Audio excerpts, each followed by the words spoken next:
Wait, okay, what the fuck is that? Sorry. That's your fucking ring. Okay, sorry. Oh god, What a great way to worst start. possible time. We're live. That was perfect. I was just What are you talking about worst? That was the best possible time. Right. As soon as we go live, it's just like whatever. Like his fucking ringtone goes off. It's like Wow, but wow. It's a reminder so I don't forget I was supposed to be here. Oh, okay. That's the. I mean, anyway. So yes, welcome to the Spartan Cast Reloaded. Anyway, so today the topic is lore. Is it important? Is it just made up?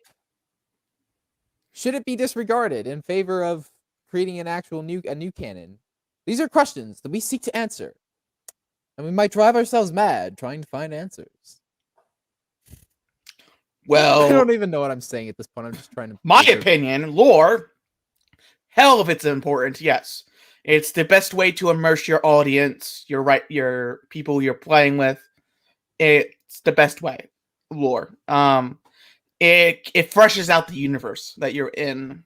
So if you're reading like a story, and it's pretty much it's the fleshing it out. It helps you immerse yourself in the universe you're in, the book you're reading. If there's a little bit of backlog, but it can also be a lack of lore on like a certain character, stuff like that, can also be very enticing too. Mm-hmm. Like for the Borg example, sci-fi, right? That's what you brought me here. I'm the sci-fi expert. If you guys don't know who I am Rowan 6 for Rowan 6 Entertainment. And yeah, my link to my channel will be in the description. Yeah, the links to everybody's channel who's a member of the Spartan Cast is in the description. Yeah. Yeah. Like I was going back on let's say the Borg, for example, right? Okay. We have details. We know what they're all about. We know what they are thinking, but their background, the lore, where they come from, where they start from, very, very vague on a lot of parts. Like, we know where they are mostly based at and maybe where they started from, but who were they before the Borg? How did the Borg become created? No one knows. It is one of the biggest mysteries in Star Trek. And this is one of the biggest villains in Star Trek, the most terrifying villains in Star Trek. Okay, you bring up like the fact that not much is known about the Borg. I think that we know a lot, but the lore, it entices people.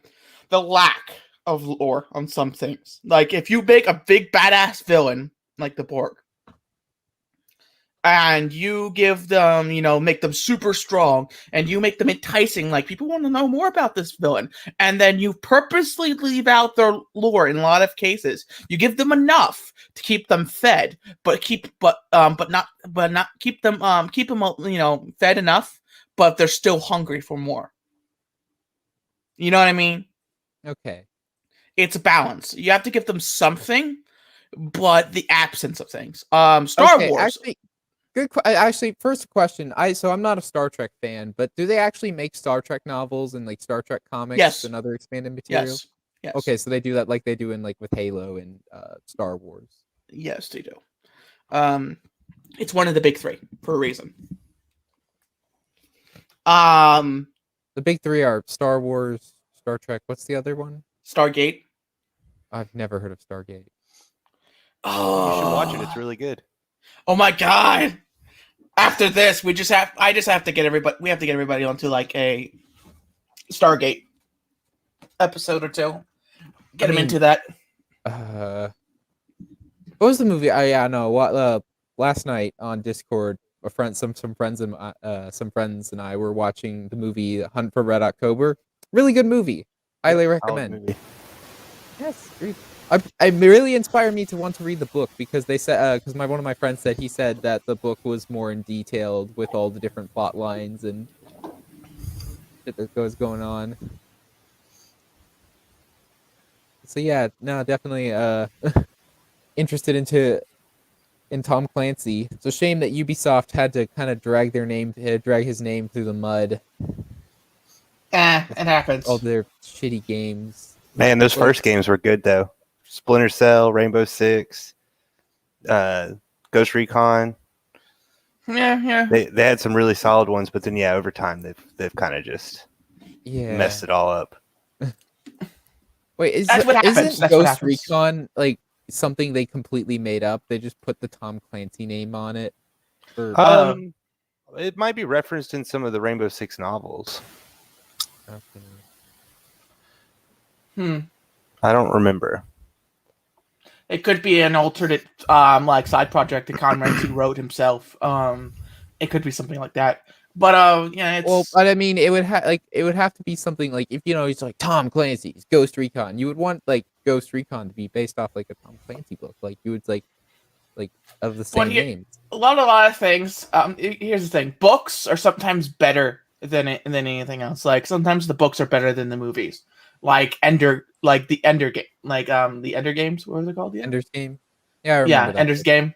Yeah, those books. That and the movie. That was. You know what I mean? It was. The movie was garbage. Okay, it was. I don't remember the movie. You haven't seen the movie. I remember it had Harrison Ford. I remember. It was garbage. I don't remember compared to the book. Let's see. What other? So okay, I was kind of talking about this a little bit. Kind of. Okay, this is kind of a little bit of an awkward shift. Whatever. Anyway, so back to the topic of lore. Just want to stay on topic. Okay. Because we were talking about books, which that's sort of on topic. Anyway, but back to lore. In books. So, come to think of it, it's funny how Disney decided all the EU, all of that stuff, no longer canon. We're like Disney Star Wars is the new canon Star Wars. Yeah, And they for threw Halo, away. They threw away the biggest. They threw out, my opinion. They wanted to do their own thing. Save your opinions for after I'm done. Actually. Oh, sorry. Go. Sorry. Yes, and so Halo is actually the complete opposite. Halo 4 is like, let's take all these ideas from the books and all these characters and plot lines and concepts from the books and put them into the games, but we're gonna poorly explain them so that the players have to read the books in order to understand what's going on in the story. It's like, who the fuck is Blue Team? Oh well, if you didn't read the Fall of Reach and First Strike, you don't know who fucking Blue Team is. Oh, who the fuck is the Didact? Well, if you didn't read the Forerunner trilogy, you don't know who the fuck the Didact is. Well, that's. I was going to add to that point. Not only did they all of a sudden say it's requirement to read, they immediately announced an entire trilogy of books, and I think another set of books. Like they were basically like right away, like, and here's 5 new books that are coming out before Halo 4, and it's if you want to know what's going to happen, you got to read all of them. Yeah, you have to do your fucking homework. Yeah, it really came across like that, and I mean, I read them, and they were good. The Forerunner trilogy was a good book set series trilogy thing. But it was definitely a lot to ask for your audience. This is an actually smooth transition, which I think the purpose of lore is stuff that should be optional. It is supplementary material. It's stuff that's not required to know, but if you want to know more, you cannot have a universe without lore, my opinion. Yeah, I was gonna say, do you there consider there to be a difference between canon and lore? Me? It depends on the works of art. Like if we're talking about Star Wars Legends versus Disney material, yeah, there's a difference. Obviously. Legends. I'm actually gonna have to stop you. Ignoring that Disney material exists. Is it necessary to understand to enjoy Star Wars? If do you have to read the books to enjoy Star Wars? You have to read none of the books for Star Wars because in the movies they explain what's happening and things. Yeah, the movies explain, except for the new trilogy, because you have no idea what the fuck is happening with the new trilogy. Yeah, unless you read the books. Some of the shit in the sequels isn't well explained either. The sequels. No, it's The well se- explained. Or The not sequels or the sequels. prequels? I meant to say the prequels. Some of the shit in the prequels isn't explained well either. Yeah, like It's the like prequels. why is the Trade Federation invading Naboo? It's like all they had to Actually, do was like have a throwaway line of dialogue of, "Oh hey, Cyrek." No, just the books are just continuations of extra lore that you may find interesting. Yeah, exactly. It's stuff that you can read if you that you might find interesting, but you don't need to. It's not important. I thought the Oh, Trade he's answering my Federation was. question: Is the books necessary to they enjoy did Star say Wars? that. They did say why the Trade Federation was attacking Naboo because of because they weren't paying their fucking taxes. Yeah, And it was a tariffs dispute. yeah, it was a terrorist Oh. dispute basically. Yeah, they're like, okay, we're blockading your world. We have the money. We got the weaponry now. Okay, what scene was this? I don't remember. I think it was in the title crawl. It was in the title crawl. Fucking It was title crawl that nobody fucking reads. What? No, that's so necessary for Star Wars movies because it's like, okay, hey, here's a bunch of stuff I'm going to tell you that we're not going to get into in the movie, so that you know what's going on in the movie. Yeah, it's like it's necessary. It's in the title call, my good sir. I don't even know really any other movies offhand that literally have a narrator break the fourth wall to be like, hey, read all this real quick and you'll know what's going on. Yeah, right. The Trade Federation was right. Okay, what the fuck? Trade Federation was right. You Right, do you realize say? that the Trade Federation. That's was an interesting being take. Puppeted by Palpatine and. Well, here's the thing: the Trade Federation had a right to do that, but Well, no, they were trying to get a contract signed so that they would make the blockade legal. Remember, they needed Queen Amidala to sign a document. Basically, they wanted to make the blockade permanent, according to my knowledge, right? To make it permanently legal. They were just doing that because they weren't paying it. They did the blockade at first to prevent. Okay. So the whole thing started because the Trade Federation refused to pay taxes. No, the Naboo refused to pay taxes. Naboo collects taxes. Naboo is the government. No, you don't know much about Star Wars, do you? Oh my God, Naboo is a planet in a system of one in a trillion planets in Star Wars, my good sir. Yeah, but no, Naboo. You're thinking of Coruscant. You think of Coruscant as like that's the Republic government. Like Naboo has its own government. Yeah, It's all like the planets are individually governed. Government. The Republic is essentially like a United Nations. Yeah. And there's even a line in episode 4 of them sitting around the table and they disband all of the hierarchy or whatever. Because like in episode 3 they make it a empire, and then in episode 4 one of those first scenes they're talking about the fact that there's no longer any senators in the council. Like like they completely moved this. Yeah, they disband the senators and stuff. Basically Okay, you're saying that the Trade Federation is the UN. Wait. The Trade Federation, is the bank. It's like there's an actual bank guild. No, that's the banking clan. You're right. Yeah, no, the Trade Federation is basically. I'd say probably maybe they're trading. Maybe it's more like a union. Well, it's a republic. The Trade Federation's more like, hey, we do all the trading in the galaxy practically. Work with us, you know what I mean? You trade with us. Okay, we'll buy stuff from you. Oh, you're down on some payments from here for our shipping stuff. I think that all they needed in basically what happened. What's it called? The fucking Phantom Menace is just have a throwaway line of dialogue saying it's like, oh yeah, the government of Naboo is in debt to the Trade Federation. That's why they're having the blockade. Or they could have just rewritten the whole thing. That in the fucking movie. Or they could have had a better movie. Yeah, they could have had a better fucking movie. This is true.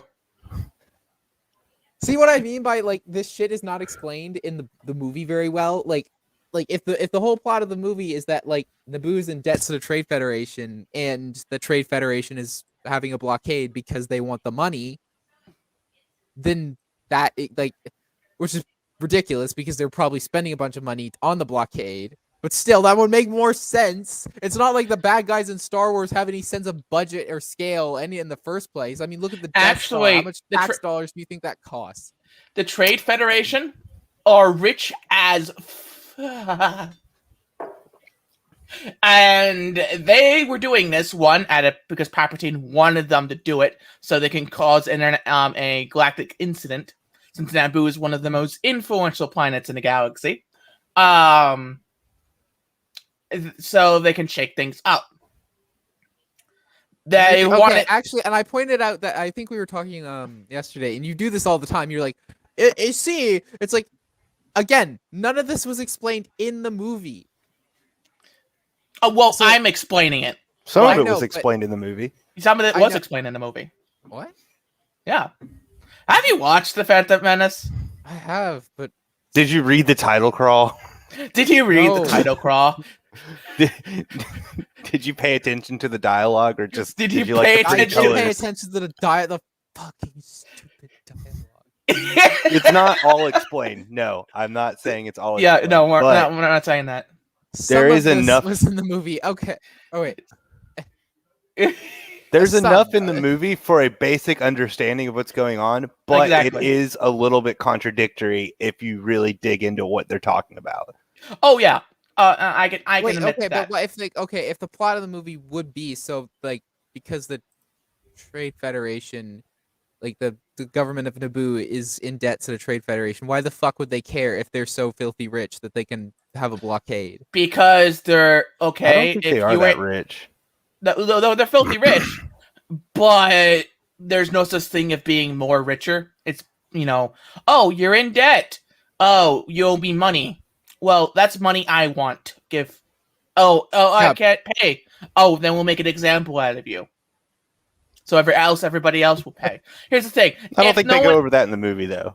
Yeah, they don't. That's exactly what I'm trying to point out. They don't explain that in the fucking movie. But that's common sense. I'm pretty sure it's not common sense. No, I was going to say, I'm pretty sure that in the movie, they just established that Palpatine wants them to do it, to start a war.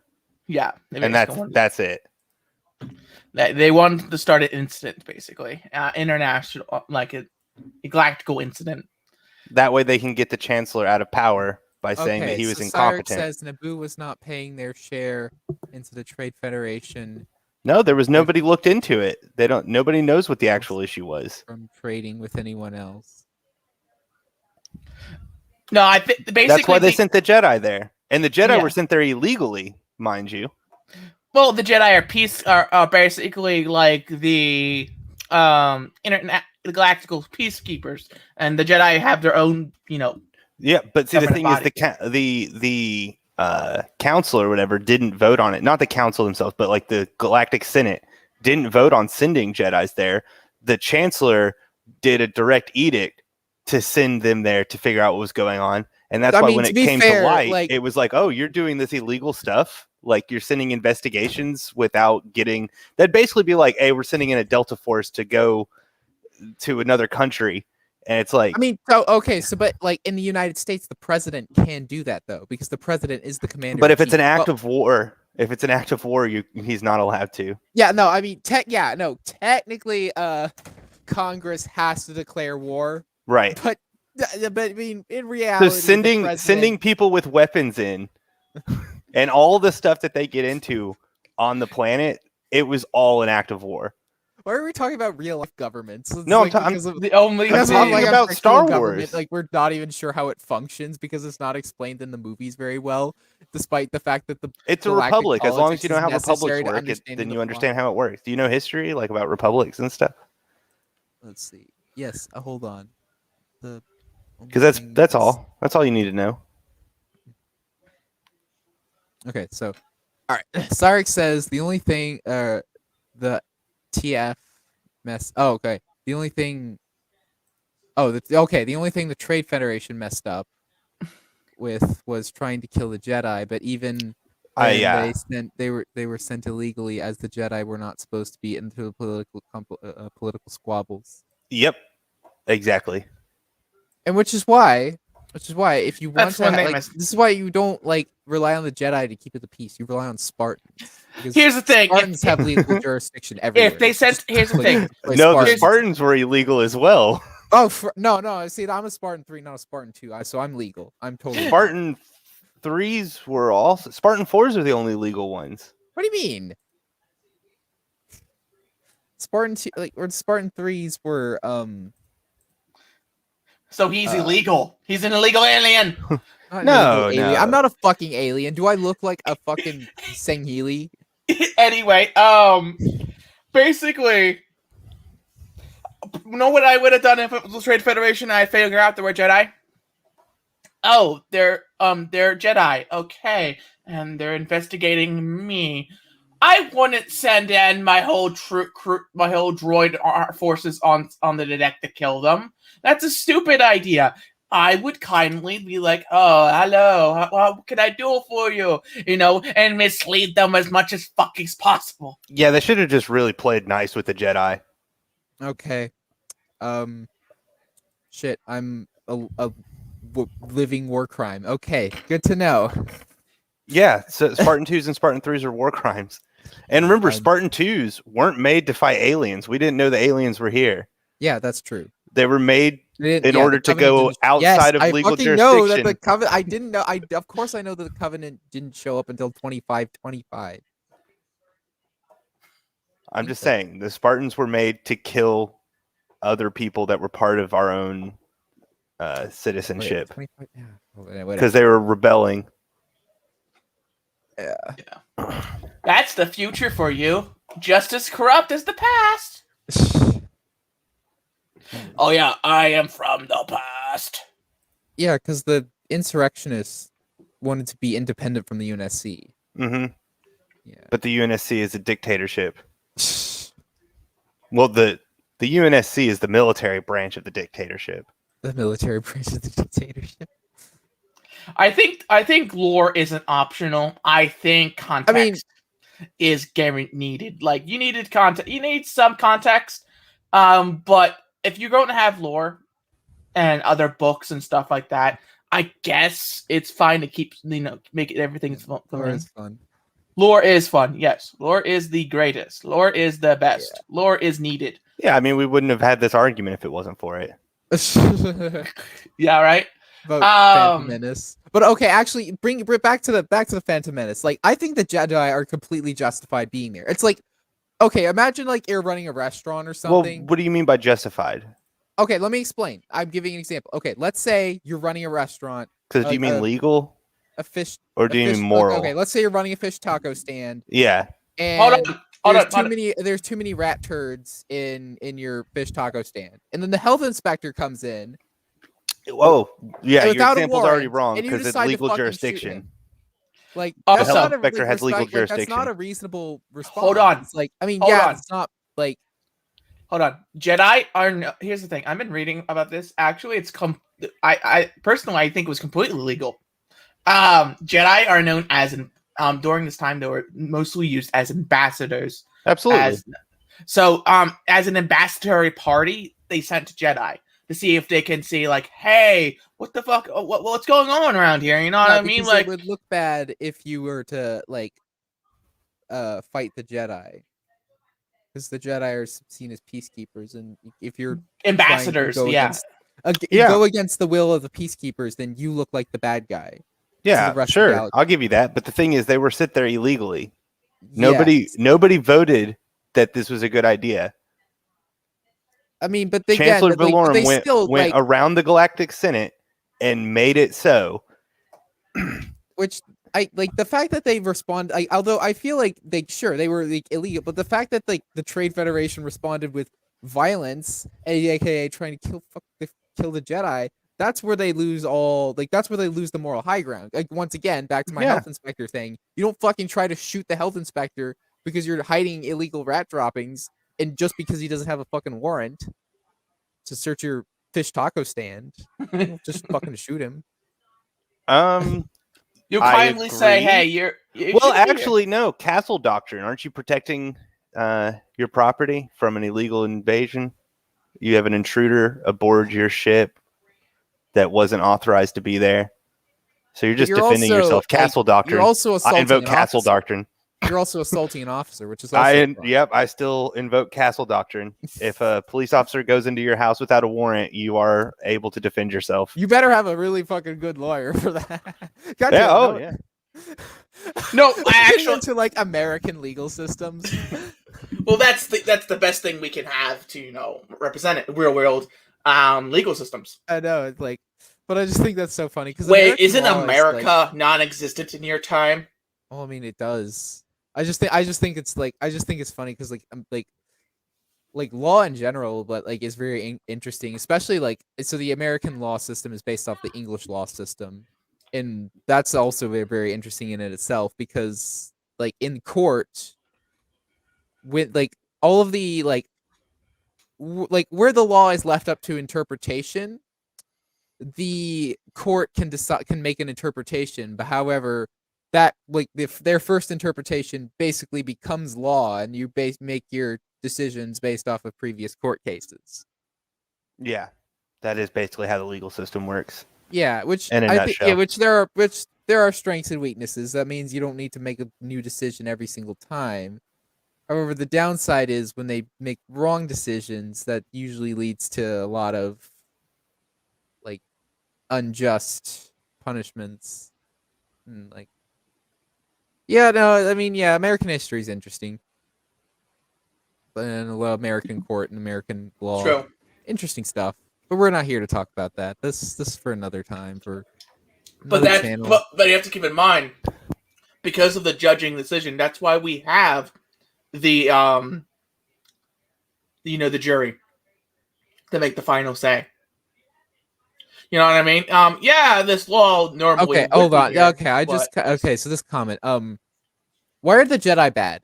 I don't like people saying that the Jedi are bad. It's like they're not. I feel like it's They're almost not. like Last Jedi fucking bullshit. It's like, oh, it's time for the Jedi to die. Fuck you, Last Jedi, and fuck you, Ryan Johnson. Fucking. I agree, but the Jedi are not the good guys. I'm not saying the Sith are the good guys. They are clearly the bad guys. But the Jedi have a very terrible system. Bad morality. It's basically like, so if you take someone who has righteous intentions, but then you take it to the extreme, it becomes a fascist, like dictatorship. That's what the Jedi are. Here's the thing, though. I can the Jedi.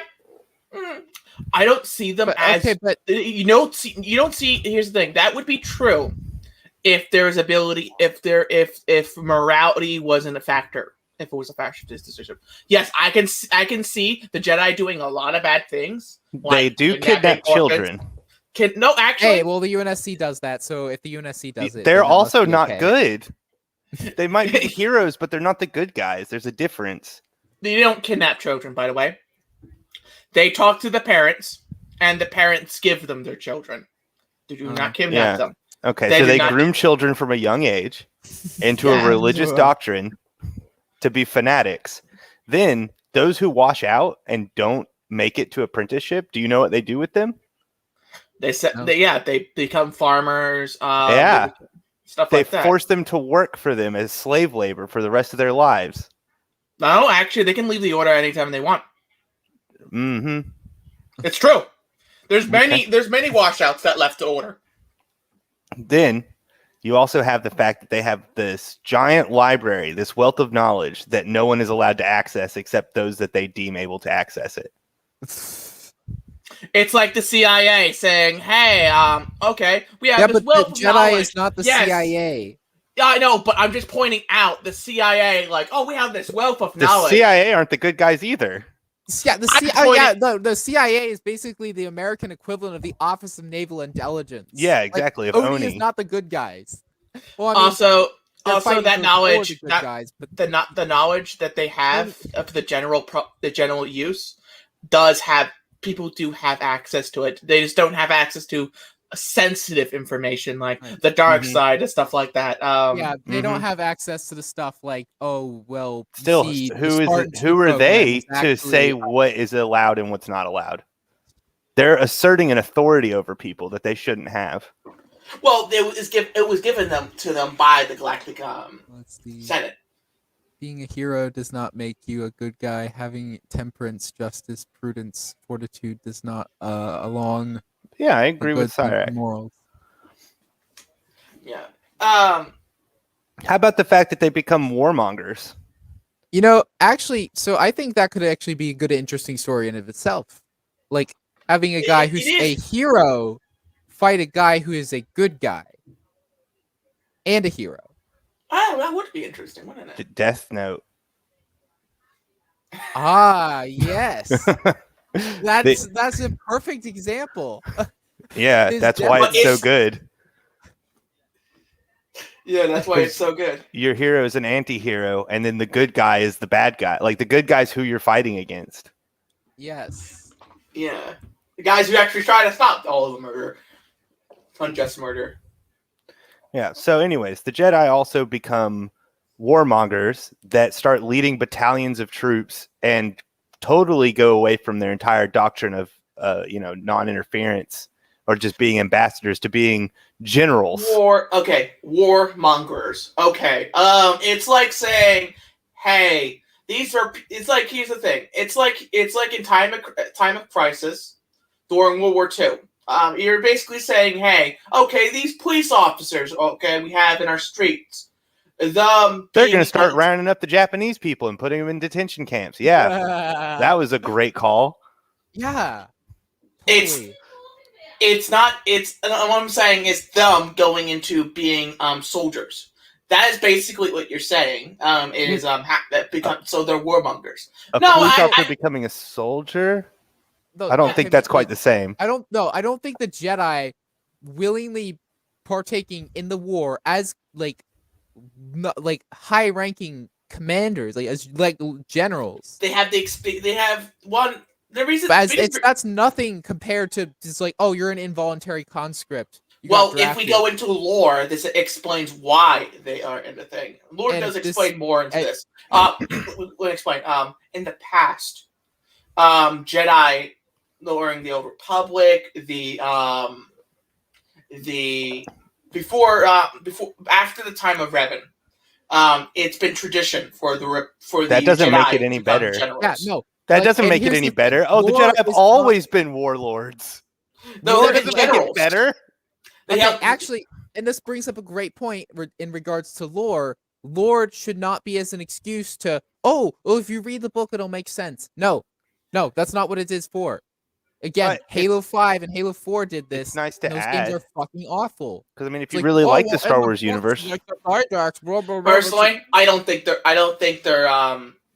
warmongers. Like warmonger means they are going into battle just to kill people. what about when Mace regular Windu was going to execute a political prisoner, and he was having a coup against the Senate, Lord, who is like, who was duly elected. who is also a cultist, who is He was elected he was elected to office legally. They could have had a trial and shown everyone, and then executed him. That was the brilliance of Palpatine. He made it seem like that it was all things. But that's the that thing, was though. manipulation, He has not all the power. No, he is the supreme leader. At that point, Anakin even calls it out. He says it's not the Jedi way. And then what the response is? Windu says he's too powerful to let live. Anakin and him together could have arrested the Palpatine and could have brought him to trial and proven the case very thoroughly of everything that happened, that he was running the entire droid army and all this stuff, and that he was manipulating all. They could have proven it in a court of law and Anakin, had him executed legally. But the Jedi are not good people. But why is Anakin You suddenly cannot. have Here's the authority on what thing. the Jedi way is after he's been breaking the Jedi code for years now? Also, second thing. Here's the thing. You cannot judge one person's actions for the whole entire group. One person, like you're saying, the whole military, so the whole U.S. military is bad because one general made one mistake or made one bad decision. No, but the Jedi Order is pretty bad. You can point at pretty much any Jedi and show how they're really bad people. How is Obi-Wan bad? He's a liar. When does he lie? He lies He lies to Luke. in A New Hope. He says your father was betrayed and murdered by Darth Vader. In Like, his mind, that's a fucking lie. That is that's technically. Don't you dare use his own other lie against that argument. Just because he says from a certain point of view doesn't make it true. From That's a still a certain lie. point of view, it's still a lie. It's Yeah, still a lie. but we're talking that's prequels. That's older Obi-Wan. I'm talking about Jedi in general. You said Obi-Wan. There you go. How about another one? Here's another one. Yoda's an awful person because apparently at any point he wanted, he could show up and kill any bad guy as a Force ghost. Any Jedi could show up at any point to help the living kill people. Actually, And that's save not the how it world. works. That the Force Ghost had like that power to meddle with like. Yoda calls down lightning. Luke raises a light X-wing That out of is the ground fucking and prequel. catches a That is lightsaber. not- That's the Disney canon. It's canon. Well, it's canon now, but Exactly. I mean, no, that's why The Last Jedi sucks, because it makes It ruins the Force everything about Ghosts the Force look Ghosts. like it makes the Jedi look like even more assholes than they already were.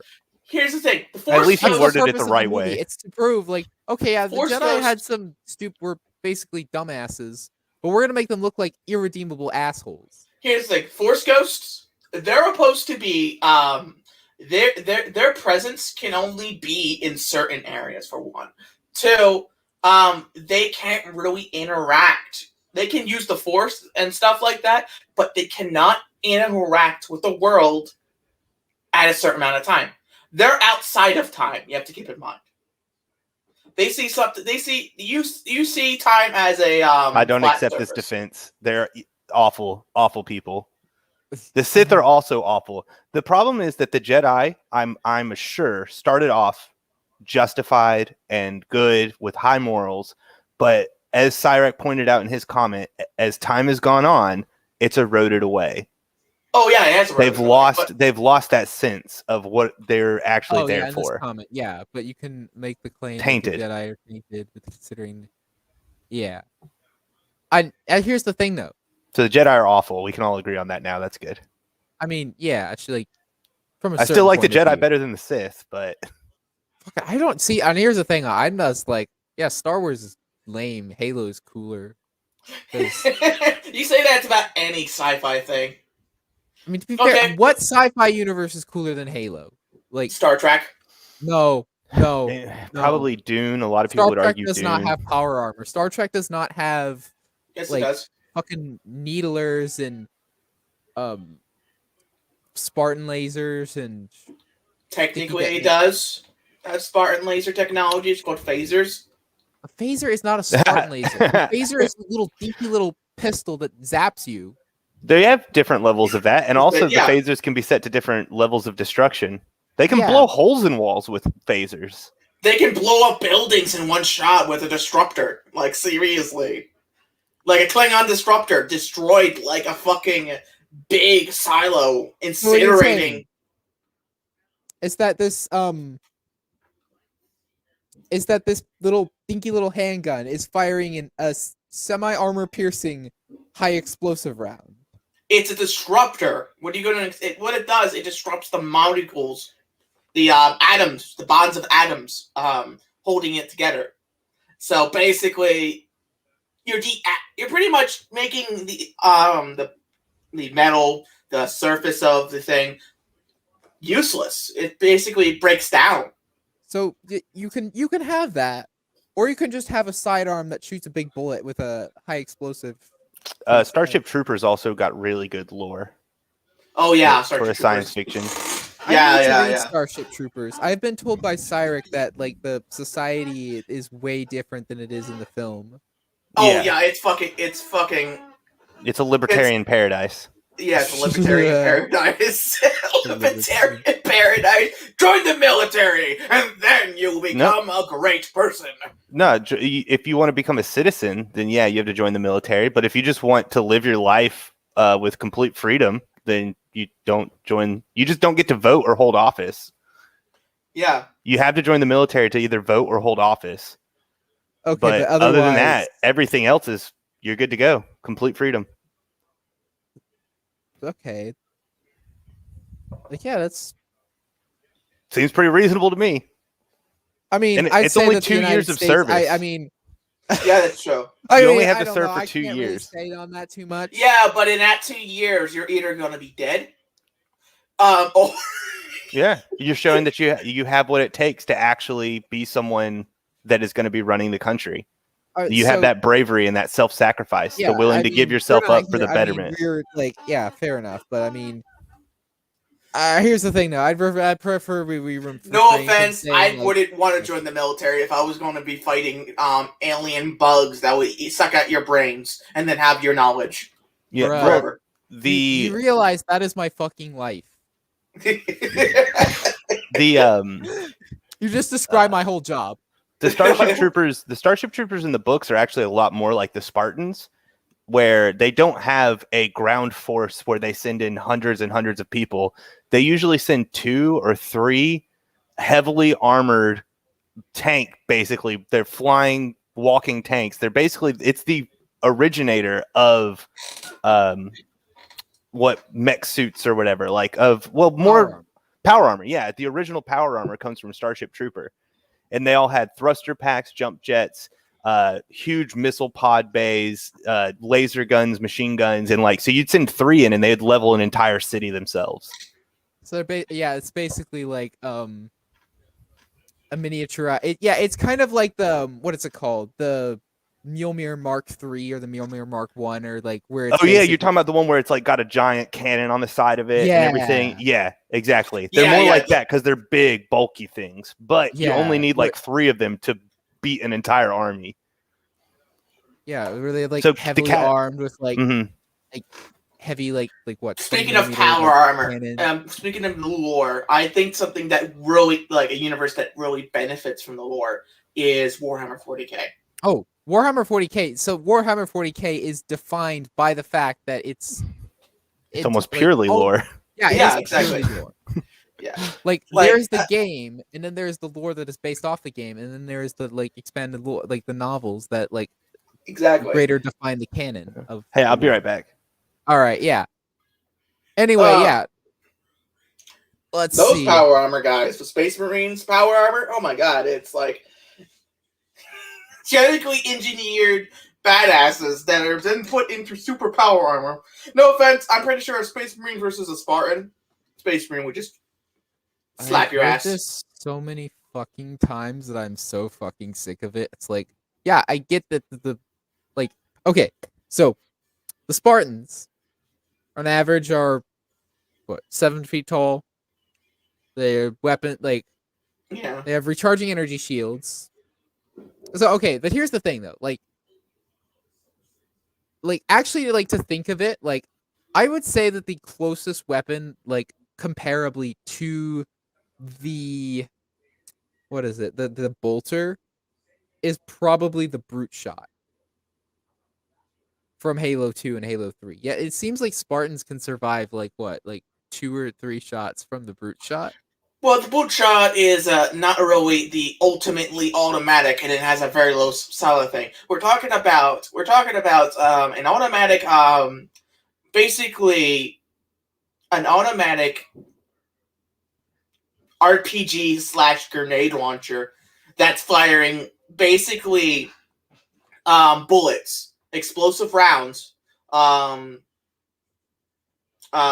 explosive rounds that are a size as a fucking Red Bull can. At your face. No. The 75 caliber is the equivalent of 19 millimeters, which is weaker than standard anti-aircraft rounds. Dude, which are 20 millimeters. There's actually a drawing comparison. Apparently in the here's the problem with the Warhammer 40k weapon systems. They get their measurements all wrong from what they draw. I noticed that a lot. But what they draw, there is literally they have the measurements of it, how long it is, how wide it is, and they drew it. And it's the size of a Red Bull can. That's not correct. The standard 75 caliber is not the size of a Red Bull can. That's nonsensical. Well, Yeah, have you seen the Astartes? Hold on. Have you seen the Astartes? No, because that YouTube got series. taken down. Oh, it has been taken down? Yeah. Because Games Fuck, Workshop man. is a little cunt that they don't like to have. I'm pretty sure you could find it somewhere. Somebody probably Okay, re-uploaded share it. screen, Chrome tab. Our Astartes, there's a energy shield version, right, of it. When they were firing their bolters at the guys with the psychics with the energy shields, it stopped in the energy shields. Okay, yeah. So this is a size comparison. So here we have, so these are the 75 calendars. These are the bolter rounds. Notice how a shotgun shell, a 12 gauge shotgun shell, mind you, is about the same size. Yeah, but these are rocket repelled fucking explosive rounds, and look how, and they're pretty much like, and what they're destroying him tipped. Well, it's basically super piercing tipped.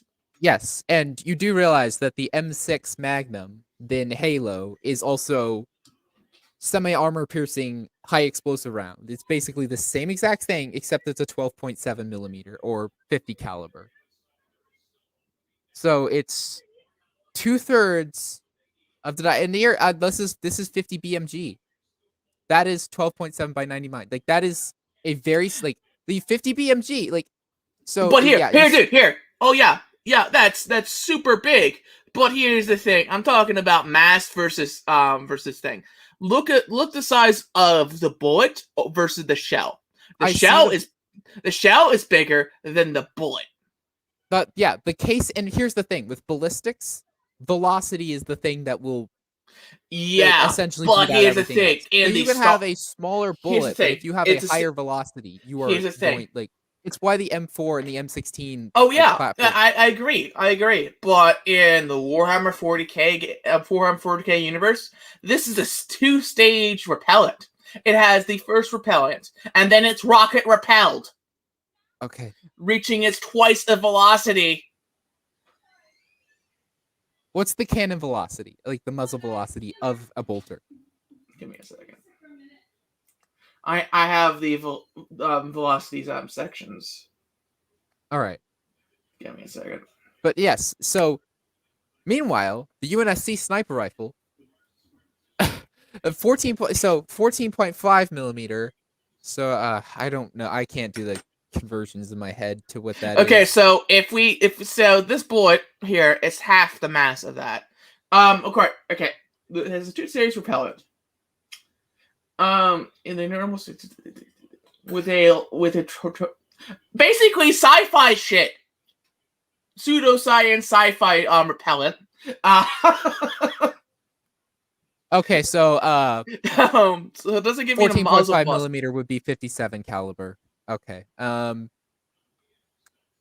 that's pretty good. Anyway, so yeah, 57 caliber compared to the 75 caliber, like going way faster. Like the UNSC sniper rifle going way faster already because we have a large round with a large with large casing.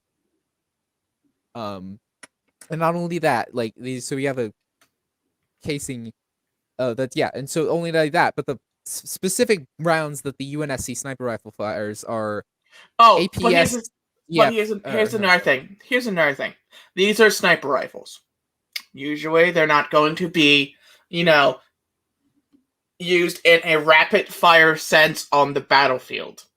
Okay. They're specialized. So if you're coming across a normal space, like a squad of space marines with bolters strapped with these fucking things that are probably comparisons. They're basic. No, and I compared the bolter to a brute shot because I think that is the most equivalent weapon in like the Halo arsenal. And the brute shot basically like a super heavy grenade launcher. And we're talking about fires like a fast rate of fire, and it like fires like these like explosive shots that are basically very similar to the bolter. And we've seen that in the games, the Spartans can survive multiple shots from getting hit with a brute shot. Are you guys debating if Spartans or Marines are stronger? Yes. Oh, 'Cause I'm it's so fucking sick of people's like, oh my god, the Spartans are fucking weak as shit compared to the Starties. It's like, no, they're really not. They're Yeah, but they're I don't more think there's really a equivalent than you might debate. think. I'm sorry. well, put the weapon aside. We'll go to their armor. Yes. Recharging energy shields. Well, some have void shielding, and I highly doubt you're going to, touch Space Marines armor when, acid that can melt through spacecrafts can barely put a, thing in their armor. There's also, they're like Spartan armor. It's tough as fuck. I can admit that. Yeah. But we're talking about a it's 10-foot. What was it like? 10-foot. These are big fucking motherfuckers. Yeah. And it's not just no. their Okay, no. The power average height armor. of a Space Marine is 8 feet. No, the Adeptus Custodes are more closer to 10 feet. Yeah, 10 feet. Yeah, Stepsister Starties are like 10 feet, right? No, that's the Custodes. The Custodes, Astartes are around 8 feet. So 8 1 feet. foot Okay, taller than these are 8 feet tall, wide as a truck type of guys. These guys are have fucking 2 hearts. They've been genetically engineered to literally be brutalized and still come out on top. They're essentially Space a Marines walking have 2 tank. hearts? Yeah. Yes. Why? Because in case the first one fails. That's amazing. Their muscle mass is like 34 times more dense than a normal human. Yeah. And So they punch like a truck, like you're being hit by they're basically walking tanks. We get that. And I think that's what you're trying to say. They're a walking tank. And you also have to, so here's the other thing we have to consider. Like the Spartans are designed to be skirmishers. They're designed to be quickly deployed and quickly redeployed wherever. They're not meant to be staying in one place too long. They're meant to just like the Spartans are. Yeah, they're meant to be essentially punch through enemy lines, make it so that the rest of the troops can essentially go through without too much of hassle, and essentially yeah, and they're also the okay, you're a fucking die unit. We're like, oh, this planet is super important. Send a battalion of Space Marines there. So right? the Astartes are basically meant to be more of long-term fight. They're meant to just keep fighting and not as long as just basically these long ass battles that take up long time to. That's what the Space Marines are designed for. Yeah, they have the stamina, they have the thing, and their close combat weaponry are insane too. They are insane. Yeah, so it's oh, we have a gravity hammer, but that's not base. The gravity hammer is cooler than the chain sword. I'm sorry, that's just true. Yeah, but we're talking about a chain sword that can slice through tank armor like butter. And the gravity hammer will send that maybe not a tank, but it'll definitely send your small vehicles flying. Oh yeah. Anyway, so my point. Okay, but here's the thing. Though. Okay, now that we've explained basically what the Astartes and what the Spartans are designed for, now we have to look at tactics. Now, do you think that the UNSC Spartans are going to be deployed in the same way that the Space Marines are? If they were deployed the same way, it's yeah, these Astartes are going to win. However, if the Spartans are going to use skirmisher tactics, which they will, because that's what they're designed for, then they will have more of a chance. Now, well, I would say the fight is still in favor of the Astartes, but it's not as one-sided as you might be thinking. Let's say we have a squad for this scenario. I just love how we're now debating of the Astartes versus the Spartans. And I think there's another thing. It also depends on which Spartan generation. Okay, for this scenario, we'll say the best Spartans we can get, right? All right. Well, okay, blue team. You pick one. Yeah, right. Spartan 2. Yeah, the best Spartan 2's blue Spartan blue team. Okay. Okay, so Spartan 2. All right. And then we get a squad of Space Marines, Ultramarines. You know what I mean?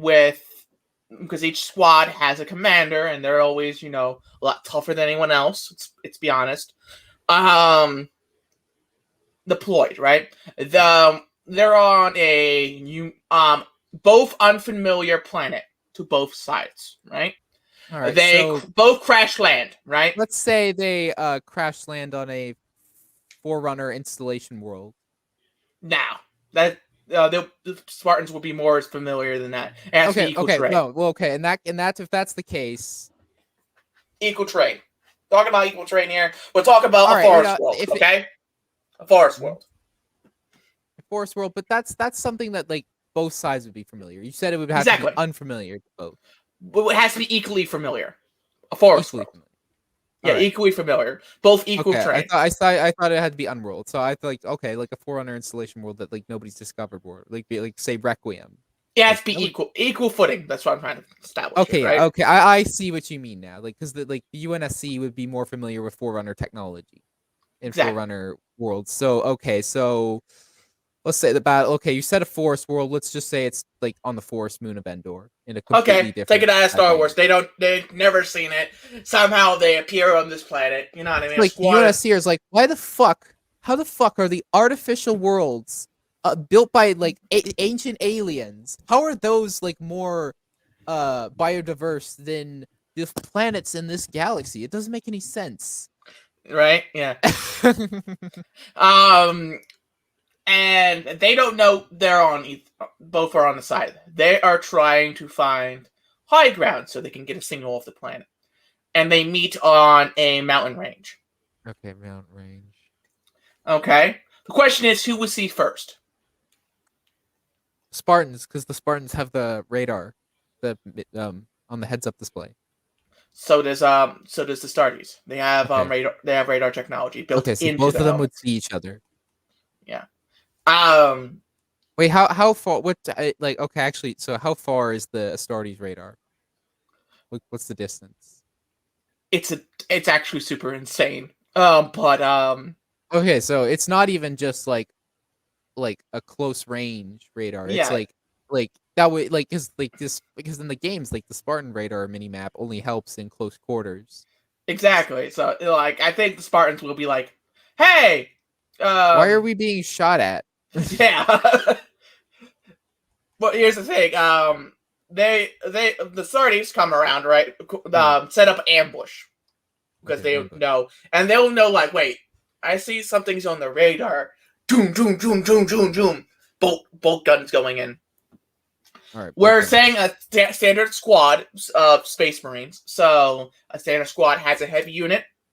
Also, you never actually came up with a cannon muzzle velocity for the bolter. I like to remind. It doesn't say. It says it's rocket repelled. It has the propellant is fucking pseudoscience practically. It's made up material. Bolter. Super repellent. Yeah. Oh, it says it's twice as fast than any normal bullet of the same caliber. Let's see. Thanks to its 2-stage velocity. All right, so we have okay, no, that's a Reddit post. No, I don't want So I'm assuming we're going with your analogy that it's pretty much like the the brute shot. The brute shot. The brute shot, might I remind you, has a slow projectile, like relatively speaking. Yeah, but we have to keep in mind it's more automatic and way more accurate than the brute shot is, because brute shot's more of a grenade launcher than a rocket repelled grenade shot out on a rocket on a rifle. Still a grenade launcher. It's okay. It's a faster rate. It's faster shooting brute shot essentially. It's basically like their normal assault rifles, but grenade launchers. You know what I mean? It fires just as fast. I would say it's more in line with like the plasma rifle, but like grenade launchers, because I don't know. It's just like because the assault rifle. No, I mean firing capable. I mean firing acquisitions. You know what I mean? You'd like you fire. You can empty a mag in an assault rifle pretty quick. Yeah, You know what I 'cause the mean? assault Compared to rifle the has a Brooks high rifle. rate of fire, but like I Yeah. don't think the bolters have as high Yeah, rate of fire as They like, do say, have the a high rate of MA5. fire. Wait, doesn't the SMG have the highest rate of fire? No, I mean, well, no, the SMG has the same rate of fire as the MA5B. Yeah, that's okay. That's true. But the MA5C and the MA5D, I think, have slower rate, and the MA37 have a slower rate of fire. But aren't they a higher caliber or something? Yeah, they're 7.62 NATO. Ah, okay. Which actually, I explained this, which actually is a very interesting thing with Halo's weapons. So I told Ninja this, so he already knows this. I mean, he kind of basically paid it, but this is one of the funny things that Bungie, I don't think, like, it's very clear that Bungie did not understand guns. So you have the MA5 assault rifle, assault rifle, quote unquote, fires a 7.62 by 51 millimeter cartridge. What other gun? That is a real bullet, which is used by militaries like today. What guns use what rifles use the 7.62 by 51? Well, the FAL, the G3, the FN Scar, the M14. I'm also just thinking of this pseudo material tip also tipped onto the bullet here, projectile bullet. That is designed when it explodes, it pushes it forward even further. So it's basic. You know what RPG is, right? A rocket propelled grenade. Or are we talking about role playing game? I'm talking about how it actually operates. When it fires, right? It's rocket propelled grenade launcher, right? Yes. It fires. You know what I mean? It fires, right? And it goes into stage. When it hits, it explodes outwards. But a metal rod of hot and sludge pushes it forward. Okay. Pushes a thing forward, piercing further. You thought the Frankai Spaz 12 was electric powered, so I'm gonna take that with a grain of salt. Spaz 12 electric powered? When did I say that? You said that a long time ago. Or you said it was like electrically fired or electrically cycled, or there was a version of a shotgun like the Spaz 12, which we fired. I found, which I mistaked it for the Spaz 12. Yes, that was a mistake because they looked so similar, and I'm bad with names, and I admitted that in the past. All right. Anyway, but yeah, as I was saying earlier, like modern rifles that shoot like the 7.62 by 51, like I said, the FAL. The G3, the FN Scar, the M14, all of those are considered to be battle rifles because the definition of a battle rifle is a rifle that a rifle of select fire or semi-automatic capability. So like according to Warhammer 40K Weekly. Hey, okay, but I'm not. Hey, you interrupted me. But anyway, as I was saying, yeah. So a battle rifle is a rifle that shoots a full-powered rifle cartridge. So, like a rifle, a cartridge like the 7.62 by 51. Now, an assault rifle is defined as a rifle that shoots a select fire rifle that shoots an intermediate cartridge. So, calibers like the 5.56 by 45, the 7.62 by 39, the 7.92 by 33 that the Sturmgewehr uses.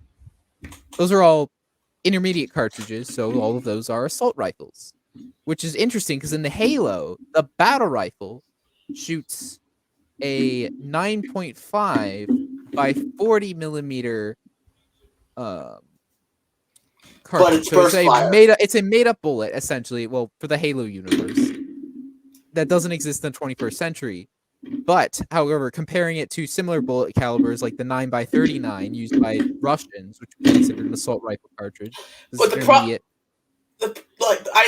the thing. It's not about. I don't think it's about velocity at this point. I think it's about material. Of the difference between an assault rifle and a battle rifle. Yeah. I think it's material at this point. I think it's what is it like? What is it meant to penetrate? All right, let's look at it that way, right? All right. If you were gonna look at it that way, I'd like to. Okay, so the UNSC sniper rifle, it fires. So the 14.5 millimeter cartridge, like specifically the special type of ammo that it shoots, is called armor piercing, fin stabilizing, discarding sabot rounds. Now, what that is, or APS, APF SDS, APF SDS. There is basically a projectile that shoots. That has a little think of it as like this long metal rod that is contained like within like these like a little piece of metal, and when it's actually fired, little pieces of metal that like are holding in place of the cartridge like discard, hence the name, and then like on the little metal rod there's little fins that basically make it go faster and keep it more aerodynamic. No, we're talking about what is it meant to penetrate. Yeah, no, you know what? Okay, Does it meant to penetrate tanks? Yes, actually, APF SDS is meant to be penetrate tanks. That is literally like most 21st century use of the APF of armor piercing, fin stabilizing, discarding sabot rounds are used by tank guns. Basically, the sniper rifle is it's literally an anti-tank rifle because it's shooting an anti-tank rifle bullet designed to fire like a tank projectile. So basically, it's firing anti-tank armor. It has to be in order to be able to kill a Spartan. Yeah, which is why I think that if we said like we discussed like this said that it was basically blue team versus the Ultramarines. Now, since it's blue team, we have Linda, who is the best sniper, and since she will have the sniper rifle. Hold on. Which will probably no, there's no way that the Astartes armor can basically survive essentially what is designed to be an anti-Astartes armor. Like here's the thing. The Astartes armor has survived that. Has described the armor piercing, fin stabilizing, discarding stable round. No, it has not. I don't think. Yes. Okay. Because that is according to how the weapon systems and stuff like that is. Basically that weapon is that's what people use in hive normal people use in hive worlds to deal with anyone else bigger than them. And the Spartans are supposed to be able to take multiple rounds of that. Their armor, right? How it works. It's basically, put it this way. It takes to penetrate through Spartan's armor. Okay? It takes a round specially designed to take their armor out. Or heavy acid, plasma damage. Even plasma damage is hard. You know what I mean? It's hard to penetrate it. There's it's extremely hard. Well, okay, armor is extremely tough. Okay, what are the weaknesses of the Astartes armor? Because there has to be. Because there is. Okay, there is weaknesses. Themselves. The weaknesses of the Astartes armor are very simple. My question is, how good are their weapons against them? Exactly. Well, basically, he's able to penetrate tanks. The equivalent weapon systems that he's talking about is basically fighting against armor that would literally just shrug that off normally.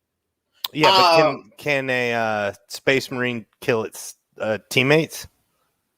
Space Marine, but here's the thing about the Space Marine shot. This is to make the Space Marine bolter. Yes, an average bolter, if they empty a whole clip of the bolter round into another Space Marine, yeah, they're probably able to kill it.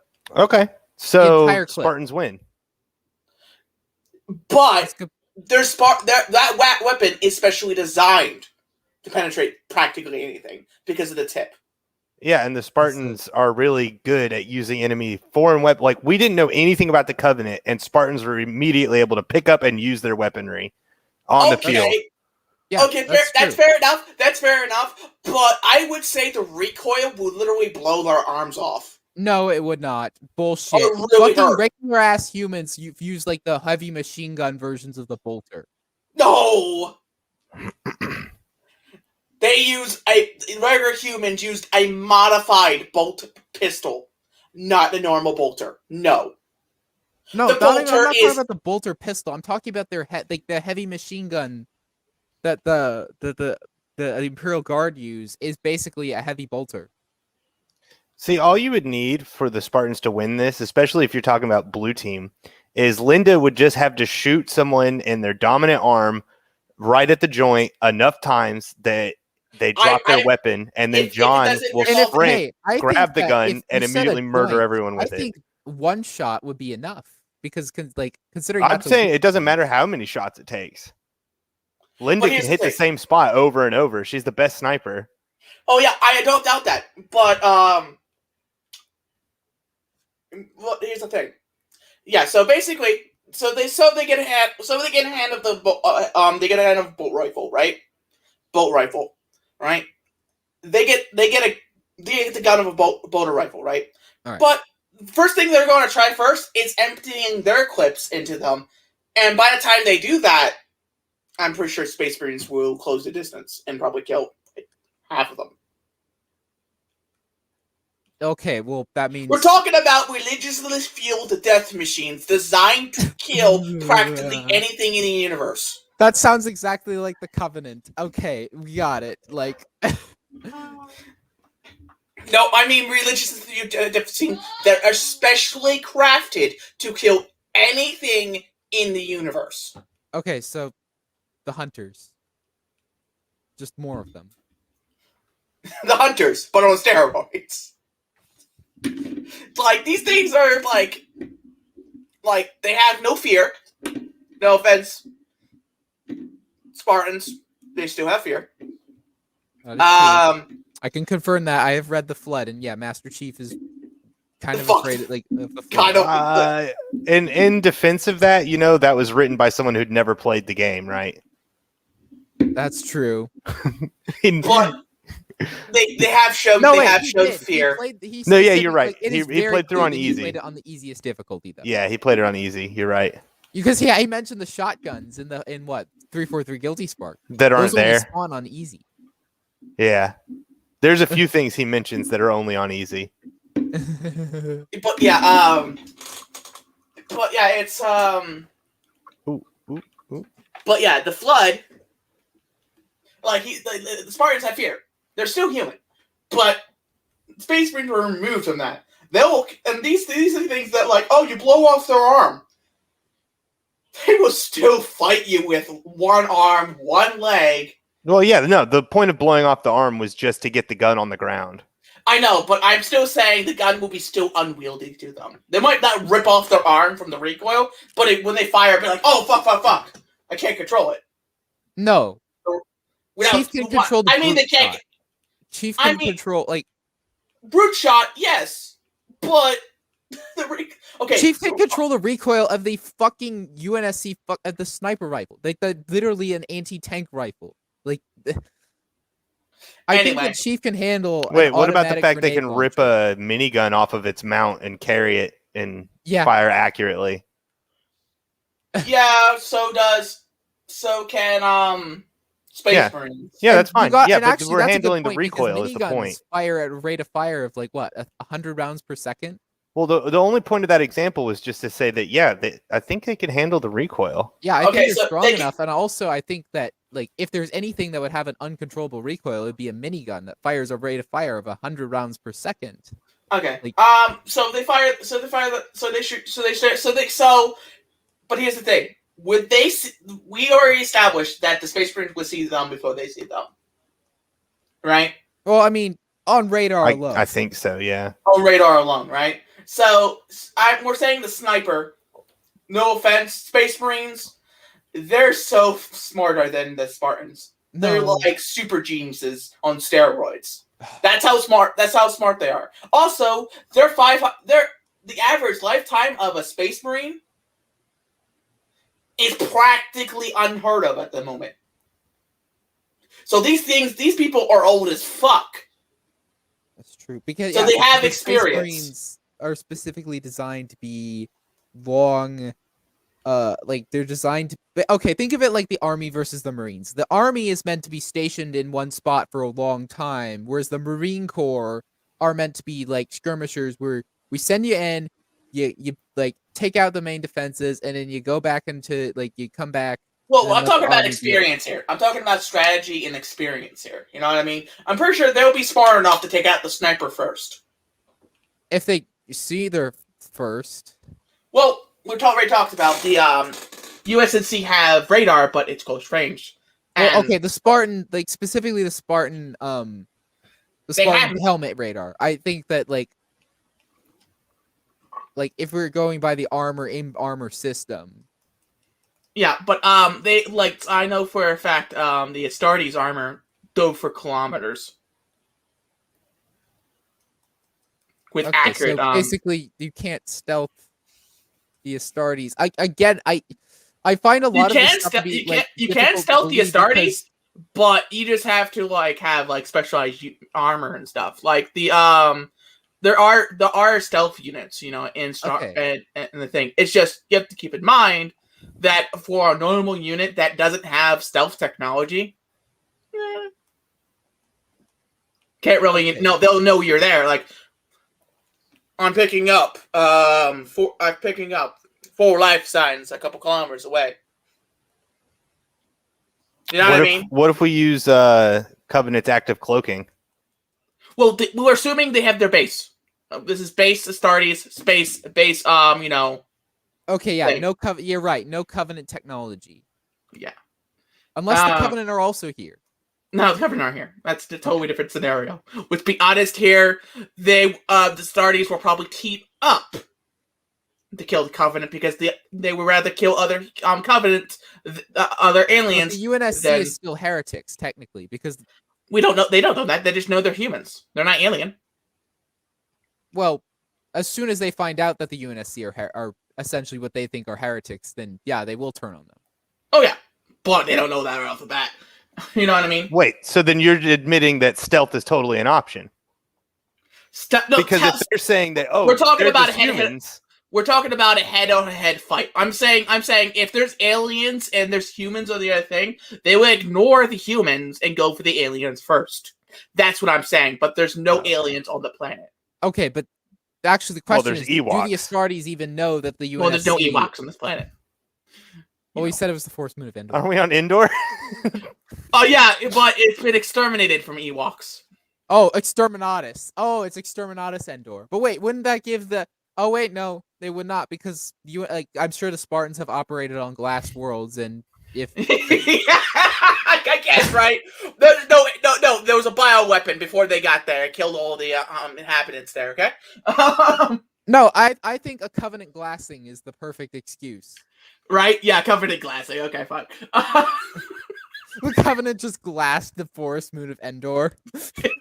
Right. Well, they didn't want to make the same mistakes as the Empire. Right.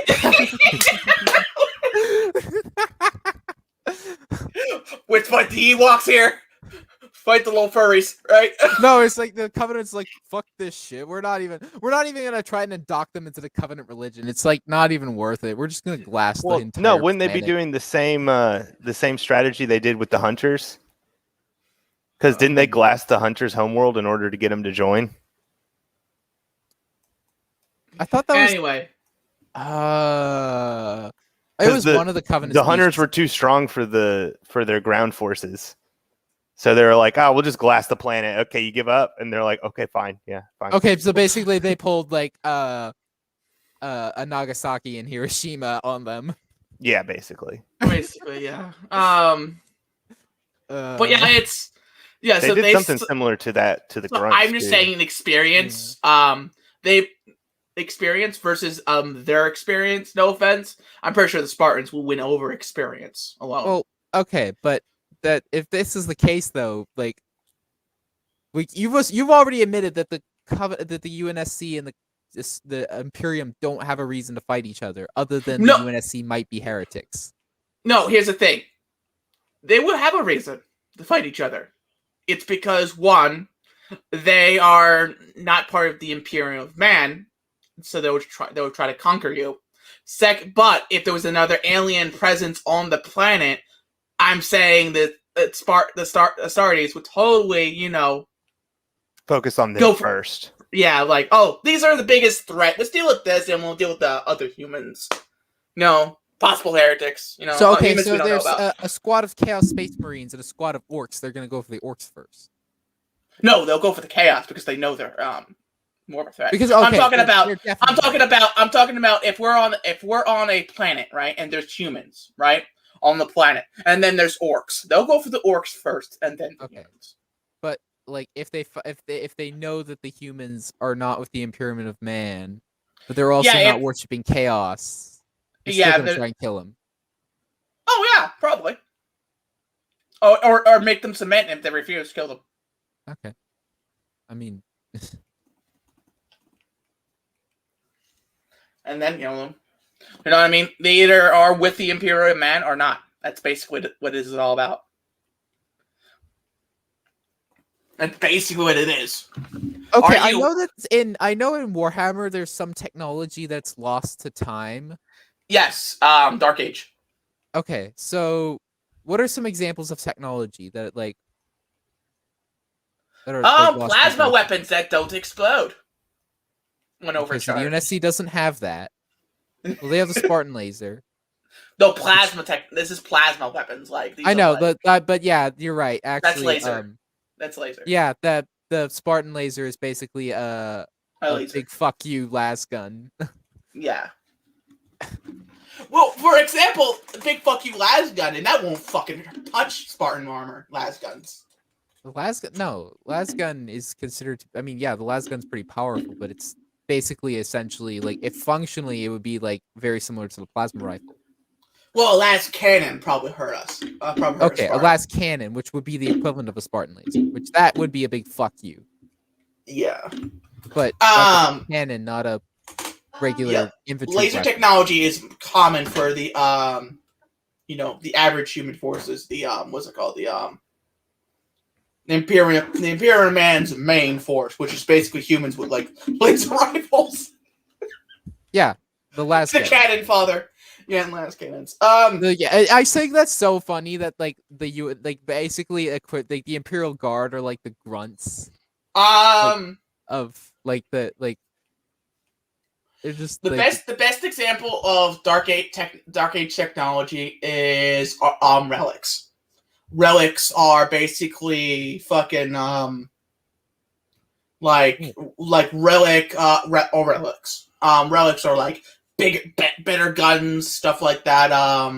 Relic Dreadnought. Oh, they're terrifying. The Relic Dreadnoughts. Leviathan Dreadnought. Relic Leviathan Dreadnought. Oh.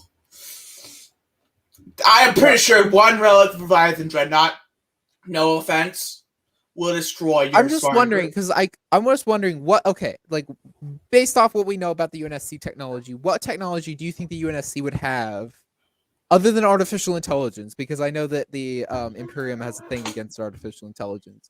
What technology do you think they would have? Actually, no, I have a perfect one. They have slip space. That is one of the things. It's like, hey, we have slip space. You have the fucking warp drive. Slip space is safer. Actually, yeah, it is and safer than going to way safer. Way go safer through the and void. also faster than they literally have to go through hell to get to their destination. Yeah, and that's an advantage that the UNSC has over the Imperium. Oh yeah, so that's definitely considering the fact that they might know something that the Imperium doesn't, is enough to make them consider. I mean, they could just see it as filthy heretic. You have to go through hell. Because actually, what they'll incredibly fucking stupid. No offense, they'll probably just conquer your race just for that technology. But they're also humans. Yeah, they'll conquer you. I don't think the UNSC is okay, fine. You want our fucking technology? Just here, have it. We're not gonna fight a war over it. They would totally Still conquer you. They're still conquer you, even though it's like, yeah, we're willing to give you, like, teach you how to use slip space. It's like, no, we still have to conquer.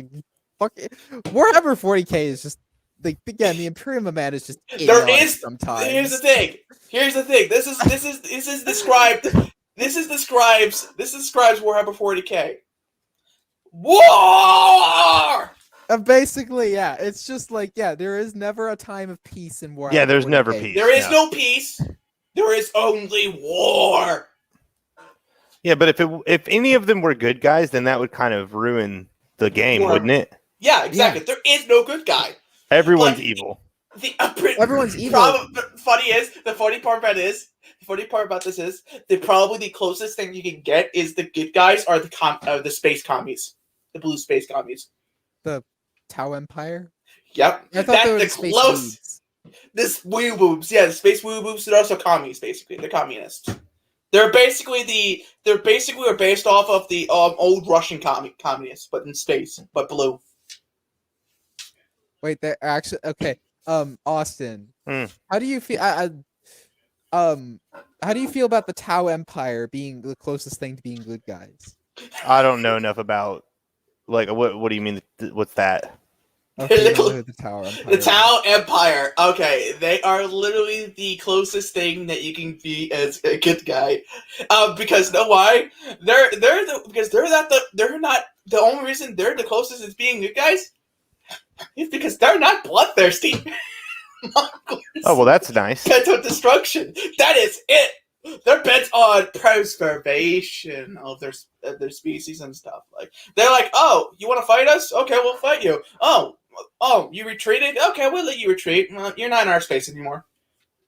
You leave them alone, they won't fuck with you. But no one wants to leave them alone, so everybody fucks with them. So they fuck with them.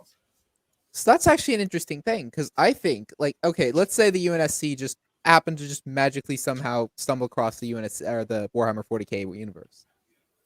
If that were the case, like that kind of scenario, because like the Imperium of Man is just like, I sense a presence. It is not heresy, nor is it the Imperium. So we have to destroy him. But so that's the case, though. I think that the one ally that the UNSC might have is the Tau Empire.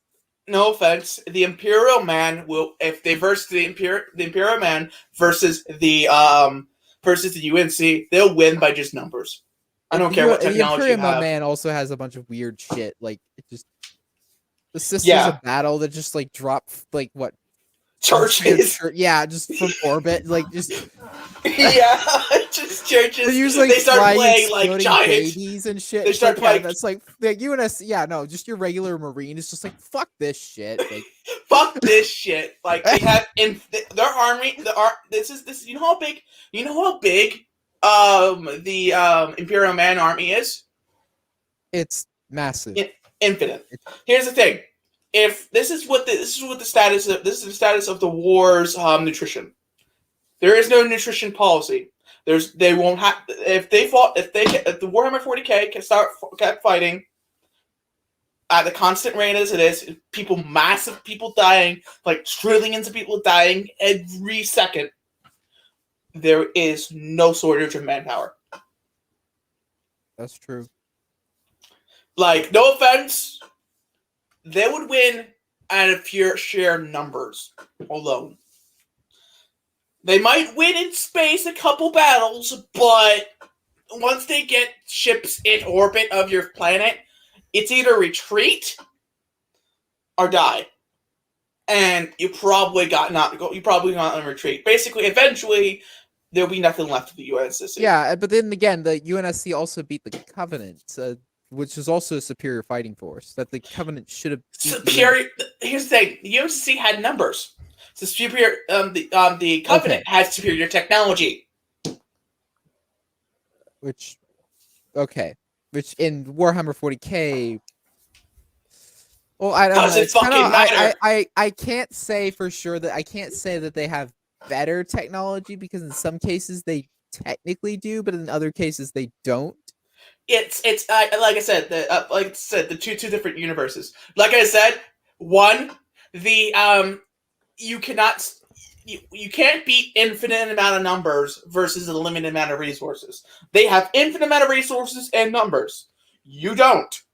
But at the I don't same care. time, but at the same time, like again, the UNSC has also beaten opponents that like were vastly superior to them in like almost every single way. I know, but you can't beat infinite. Ask Superman. That's true. He can beat Infinite. Actually, Wait, what's the name of the next Halo game that's coming out? Oh, Halo Infinite. 6? Halo Infinite. Well, actually, it's like Halo 8, isn't it? Because there's 1, 2, 3, ODST, Reach, 4, 5, and now Infinite, so 8. Yeah. It's an hour or 30 minutes. Yeah, it was It's been an hour and 30 minutes. Halo 4 ODST, Halo 5 Reach. Yeah, exactly. Halo 6 4. Halo 7 Guardians. Halo 8. Well, Halo Infinite. 7 5 Guardians. Oh, Halo Oh 7 my 5 God. Guardians. No, like I think the only weapon that they actually could defeat the Warhammer 40k the Imperial Man with is the Halo rings. But they barely understand how that works, and that involves mutual destruction. It's more of a draw at that point. Wipes out the UNSC as well. That would be completely idiotic of the UNSC to do that. I know it is stupid. It is completely erratic. But like I said, I feel like the only way for the USC to ever truly do enough damage to the I mean, they would win. All right. But no, it would be a draw. Here's the thing, though. Let's say actually. Oh, okay. Let's say. Actually, Anyway, I was gonna say like maybe there's a way that the UNSC could technically be like temporarily in the warp while the Halo rings are firing. So like a bunch of people die. Like I mean, a lot of people like okay, if this was if this were to take place, obviously this they would have to wipe out the Imperium of Man in the what's it called in the Milky Way galaxy in Halo, because like you can't bring the Halo rings to the 40k. Yeah, like I said, it would be like I said, it would be a draw, pretty much. But I don't think again, it's what it is. But yeah, 40k is not meant to be like. Here's the thing. Here's the thing. No, here's the thing. 40k as a fighting the 40k universe is not is near impossibility, because infinite resources, infinite numbers, infinite manpower. You know what I mean? Infinite manpower, and that's but you know what, the one thing, the one enemy, like the one faction in Halo that would actually be able to defeat infinite manpower. You know what that faction is? What? The Flood. Because they feed on manpower. They feed on intellect. Yeah, I feel that the Flood is equivalent to the no offense, they already have something even more terrifying than the Flood, the Tyranids. Yeah, I hate to, but I got to get going, you guys. It's All been right. fun. Well, thank you for coming on. I appreciate it. I guess we can end it here, right? I know the Tyranids exist. Okay. I'll talk to you guys later. From what I understand, the Tyranids, because I'm not an expert on Warhammer 40k lore. I have not read many of the books. I have a copy of the 5th edition rule They book. consume planets, literally. Yeah. And the planets become Tyranids, and they just, fly away with them. Okay, yeah, but the Flood, they have the ability to essentially consume the memories of the person that they infect. So basically anything, if they kill a space marine, and like you said, the space marines are ancient. Well, now they know basically everything about that's the space marine knows. Yeah. They know everything about Terra. They know everything about the space marine tactics, the weapons, their technology. That's I think the Gene Stealers are pretty much the same way. I think they have some units that actually can take knowledge from the Space Marines. But they also steal their genes and add it to their own. They make so they become adapted to a certain way of fighting, and they just make them tougher. The flood, they basically burrow the flood infection forms will burrow into the chest of the host, the victim, and they'll basically essentially combine the natural strength of the victim, of the infected, with but they're also will be fighting a species that have no problems exterminating entire planets just because there's just one orc on it. That's an exaggeration, and you know it. Nope, they have done that before. Here's the thing. If an orc presence on there, if one orc lands on the planet, it's pretty much doomed. So they just most of the times, if it's not essential, they'd exterminate it. Okay, but what if it is an essential planet? And if it is essential planet, they will have an exterminate team by. They'll send in the Space Marines. If they fail, then blow it up. If they fail, and that's the thing. If they fail to remove the presence of the orcs, then they will exterminate it. Okay, yeah, but once the flood, once again, the orcs are not gonna go anywhere. The orcs, yeah, they spread the galaxy. They go across the galaxy and shit. They're the most hard. Here's the thing: compared to the Tyranids, they're the hardest thing to kill in the galaxy. They are the hardest thing to kill because they spread like wildfire. One orc. Yeah, so is the flood. But the only reason that the orcs are not dead yet is because they've been here longer than the Imperial Man. Okay. They've been there since time, okay? And so they have a foothold, a huge enough foothold. But here's the thing: if the Imperial, if the flood comes into the the Warhammer 40k universe, say in a hive world in the to give them the best spot. Actually, spot so to I put think them in the hive the world. best most reasonable explanation. So, do you know the lore behind the flood of how they became to be? Oh, it's already fucking. What time is it? Hour 33 minutes. Okay, I gotta end. I gotta go too. It's 8:00. Oh, it's fucking late, boy. We've been here for a while. I love how we were just getting into an argument of oh, Warhammer is better than Halo. Halo sucks because Halo is not as... No, I love Halo. I love Warhammer 40k. I know. I just get tired of people saying that, and you can't beat 40k. It's you can't beat 40k with if you invade it. No offense. They just have too much... You can't beat 40k if you invade it, but, you can, you do realize that the 40k universe is not invincible. I'm trying to point that out. Oh, it's not invincible. Oh, no, it's not invincible. And yeah, and I'm trying to use the example as the flood as a thing that could potentially, once the flood, have, infected, planets and have, grave mines and shit, that the only way to stop them is essentially through the Halo array. Even exterminating worlds would not, Well, we're talking about. That's how fucking fast the flood will that.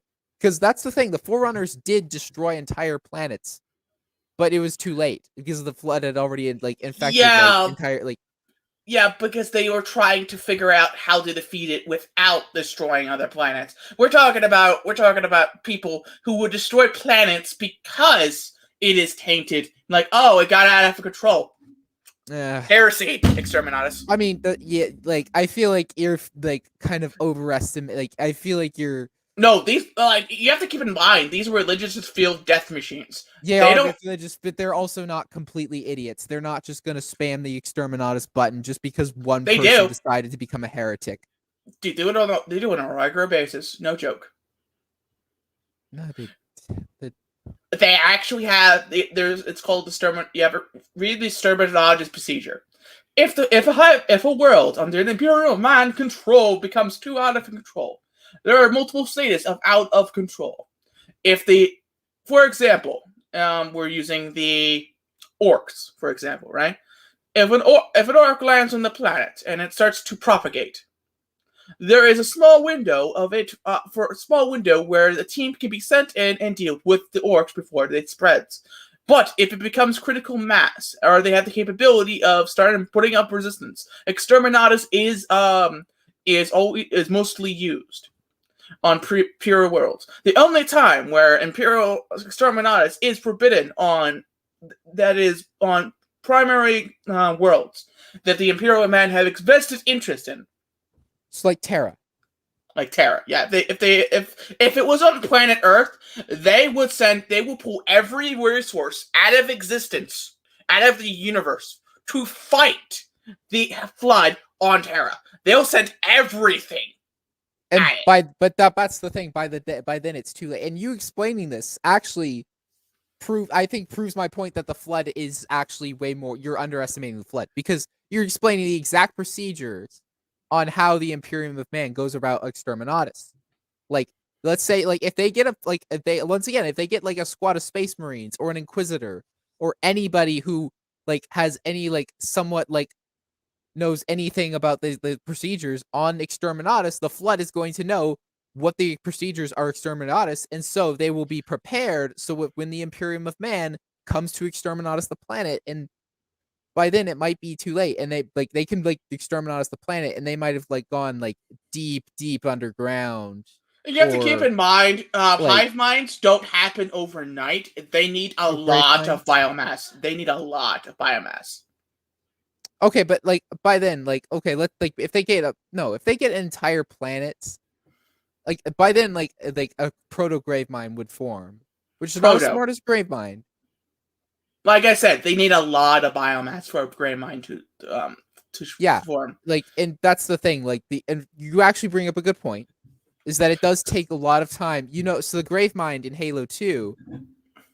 Oh man, I could go in like a whole story. Like the only reason why the grave mine in Halo 2, like so. This is actually like a little bit of a plot hole in Halo 2, but like the reason why the grave mine exists in Halo 2 is because like these like species, we're assuming they're probably from another galaxy, essentially came in, discovered Installation 05, they discovered the Flood, they let it loose, then the Flood just kind of like for the like past like 10,000 years have been like gathering like biomass, and eventually that it formed a grave mine over like the course of like 10,000 years. Like every other time we've seen like the grave mines, it's always been a proto grave mine in Halo. Like in Halo Wars 2, it was a proto grave mine. In Halo Combat Evolved, it was a proto grave mine. Because like, but that's the like a proto grave mine. Like, and if you read the book The Flood, like Captain Keyes was doing like once he like was infected into the proto grave mine, he was doing everything he could to keep the knowledge of Earth away from this proto grave mine, and that he would intentionally sacrifice his own memories, his own sense of like his own sense of identity, his own personal identity, for the sake of protecting Earth and protecting like the Spartan program and protecting everything, like all the valuable information of the UNSC that he knows. That also shows with a strong enough will and bind, you can prevent the grave mines from actually. You can prevent it, but like that's Captain Keyes. I don't think your average like Spartan. Yeah, they have an IQ that is fucking will make Albert Einstein flinch and cringe over like how smart this guy. Like these guys are like super intelligence. These are if they were super intelligent, they would realize that their entire no bullshit. No, yeah, they have a dude. I'm not joking. They're super intelligent. No, if they were super intelligent, they would realize that their entire system is bullshit and is retarded, and that they should religion fueled death machines. Religion fueled death machines, but like, they're super intelligent. Yes. But they believe. Yet they can't figure out that the Emperor is not actually a fucking god, and that like he's like. Okay, so you're saying a guy. There's actually there's a lot of scientists that actually believe in God, and they're way smarter than anyone. There are scientists that believe in like the Christian God or like the Jewish God or. Like, here's the thing, dude. That's the thing. Also, you have to keep in mind. It's called brainwashing. Brainwash. It's called conditioning. These things, we people were every citizen of the empire has been raised to believe in the emperor. The emperor is the emperor. The emperor literally created the Spartans himself and conditioned Astartes, not the Spartans. The Astartes. Now you get me confused. No, they created the Primarchs, which The Primarchs. they created the Astartes. Yeah, which basically said God, Emperor of mankind, and technically, yes, he is God. He is a god. He's not a god, though. Yes, he is. And the Warhammer universe, he is officially a god. Okay. So, but he is also he's also dying. He's like literally a skeleton. Actually, yeah, the emperor's body is dying, but his consciousness still is everywhere. It's fragmented at this point, but yeah, it's everywhere. He is literally a god.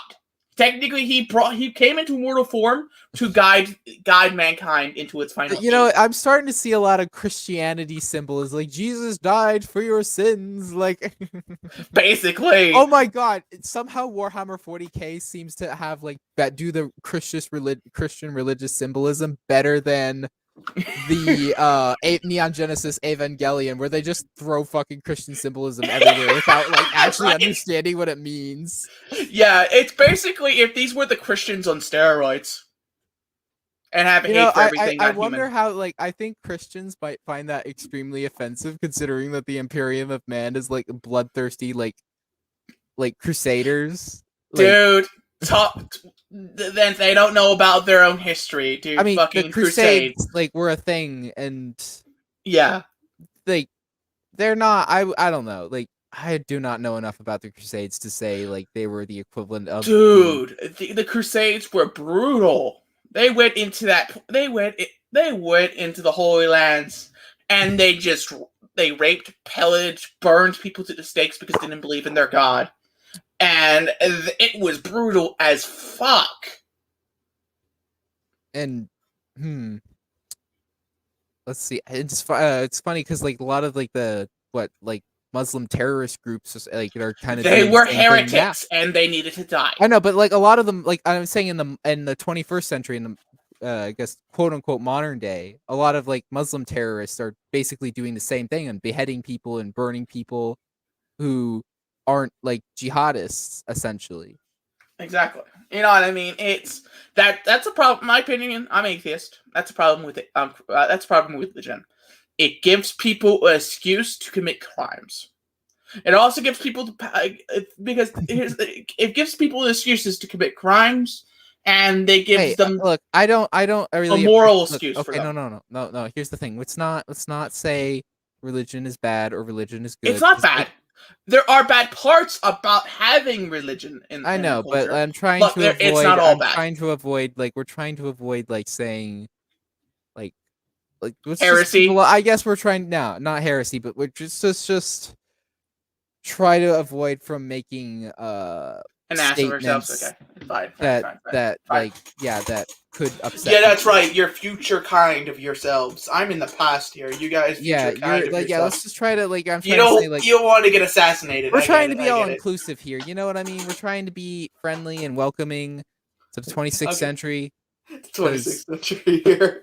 Yeah. Yeah. Get a guy from the You see, the year is 2553, and but over here it's 2020. Yeah, 2021. What a dumpster fire of a year that was. Right? Just wait until you get to 2022. I know it happens in 2022. You're not gonna like it. I probably aren't. Get a guy from the past and have to talk to because he has no other friends.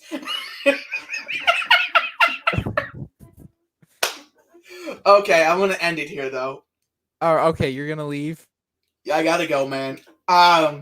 Thanks for having me. Thank you for coming. This was fun. This was fun. Okay, so we talked way more about Warhammer than I expected.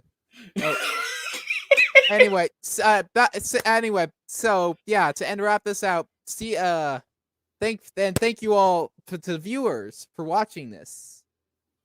And I'd like to see you all next time.